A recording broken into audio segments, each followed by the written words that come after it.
I once again say that I am not a therapist.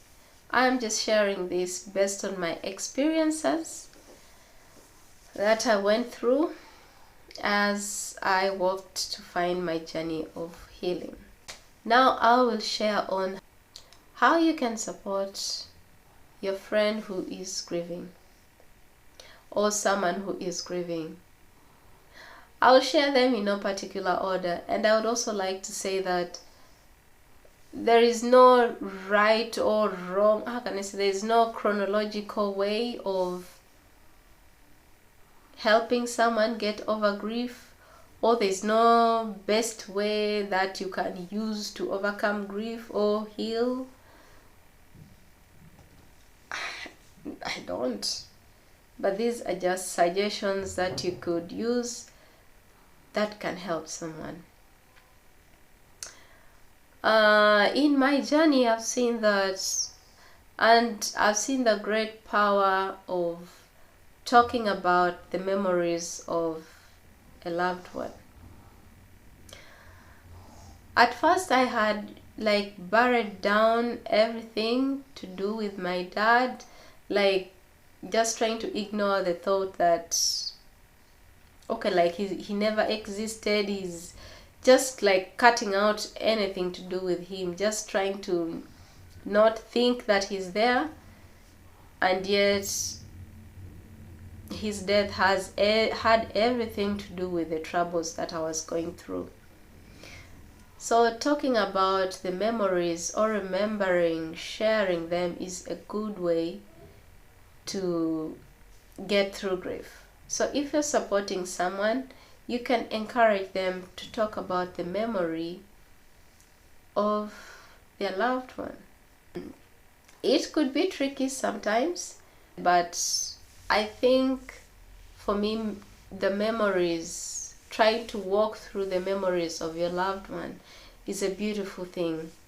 It gives you an understanding of the great things you shared about them, the things that made them light up, the things that they did in your life that have impacted you so positively. It makes you feel one step closer to them. You appreciate the experience that you had together before they're leaving. It makes you value them in the moment that they were in your life, however long or short it was. So you could encourage them to talk about their memory, about the memories of their loved one, if they are willing to share. And the second thing is, you just listen. Sometimes when someone is grieving, they may not be so open to talk, but there are those who are willing to talk, maybe after a little probe, or they're just willing to talk. So just listen. Please actively listen. I had moments in my life when I braced some courage to talk about what I was going through, to talk about my dad's experiences in my life, but I was not so fortunate to share with the right people. You start opening up your heart to someone, and then they're like, and then they walk out on you, and then they come back and then they ask, by the way, do you want maybe to eat this? Oh, where is this? You feel betrayed, and you feel disrespected. I don't know that is the word, but it is unfair treatment. That is how I can say it. So if you decide that you would like to walk with someone in their grief journey and they would like to share their story, please listen, and listen attentively.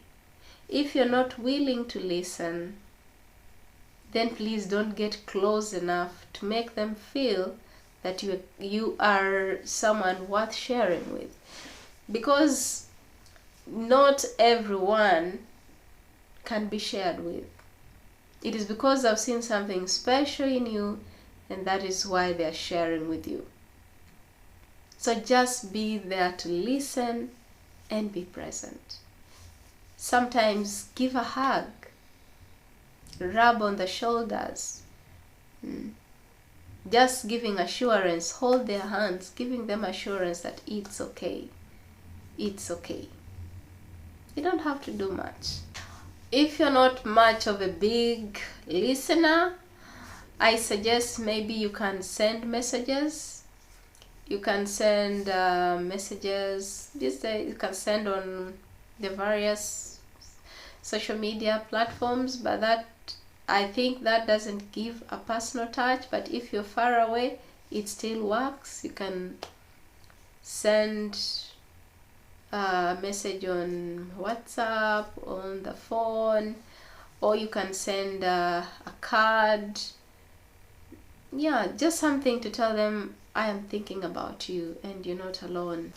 Something else, you can visit them. If you can, visit them in person, especially sometime from week 3 on to 2 months after the passing on of their loved one. Usually at that point, all the funeral things have gone. If there were people around who were consoling them, everyone else has gone back to their normal business. And that is the time around when depression begins. The time when they stop eating, the time when maybe they start, there's a change in their behavior. Sometimes they start trying out stuff to get better, try a little bit of alcohol, trying things I've never done before just to get better. So when you visit them at this point, it could help prevent them from doing these other things, because they have company, because they have someone from the outside who's coming in and is telling them that you're not alone. We are here for you. It's okay. It's a tough moment, but you'll get through it. With our support, we shall always be here with you, and we shall walk through, whatever it is with you. Also, as you visit, it could be a good time maybe to take some help, some financial help if you have, some food or something. If you can find out that funeral expenses can be such a huge burden and they are struggling. So when you visit, you could just take something, but it's optional. Your presence there will mean much, really. Yeah, I remember after Dad's death, no one came to visit us. No one. But I think it would have meant so much if someone had come. Something else, you can just say, hi, how are you? How is everything? Just simple conversations. How are you doing? For instance, if this person comes back to work, and it shouldn't be like a one-time thing, like you say hi now and that's it. I know there are also situations whereby someone has lost their loved one, and you are wondering, how do I approach them? How do I say hi? Won't I offend them? You could have those in your mind, but just do it anyway. Just say hi. How are you holding up? How can I be of help? There are experiences that unless you go through, you can never understand. There was once someone who shared that she had lost a loved one and was in the circle of friends, and they were talking and chatting like nothing had happened. And she felt so shocked that no one bothered to ask her how she was doing. It made her feel lonely. It made her feel like she was there but invisible and never mattered. So, if you ever have a friend who has lost someone, just ask them, how are you holding up? Even if they're hard and don't want to talk about it, at least you asked it. Even if they don't want to acknowledge it, it's going to help them in their grief journey. It will help them heal because it will give them a reason to live, that there is someone who cares about how I am doing. So I am not alone. Because grief isolates you and makes you feel you alone. Or you can try to invite them for maybe a walk, a cup of tea, a drink, just something to take them out of their normal routines. Because in their normal routine, there is grief as one of the items in it. So when you take them out of it, it breaks that circle or that pattern of behavior that they develop. Just take them away from their home or where they stay, just for a little while. They may not be up for it, but it's something that will grant them healing. Build a good informal support system to ease healing and overcome grief as you help the person seek professional help. But if they can't afford, you could start with this. Because personally, I did not know, not that I didn't know, it was later in life that I got that counseling thing that they were doing for free, and it didn't go well. It made me feel worse than I was already feeling. But if there is someone who can't afford, therapy is very good. It does wonders. So as we're doing all this, I recommend that you suggest or you find ways of helping your friend or your loved one or even yourself to go for therapy or seek professional help. I also encourage all those who are grieving or walking through the grief process, I encourage you to embrace the informal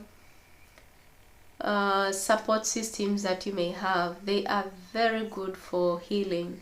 They're very good for walking through the grief journey. They'll give you a good space to heal. They'll help you cope as you find balance, as you find things here and there, and then they'll finally give you a place to heal. Because some of these support systems come in at a phase, maybe when you're really doing badly and you need to survive that moment, and God sends you someone. So you utilize that blessing that God has sent you at the moment so that you can survive it. Thank you for today. It has been an amazing time with you.